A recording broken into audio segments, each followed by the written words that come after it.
theory usually starts here. Bernoulli, system curves, and energy losses. You learn about pressure head, velocity head, elevation differences, and total dynamic head.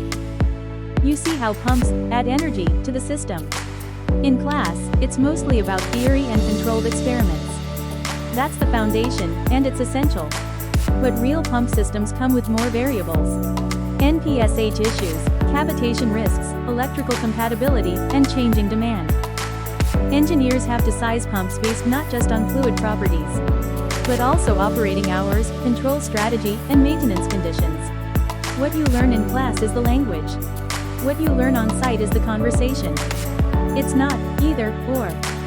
Strong theory makes smarter field decisions. We bridge classroom learning with real-world applications at Fluidemy by Ebitt.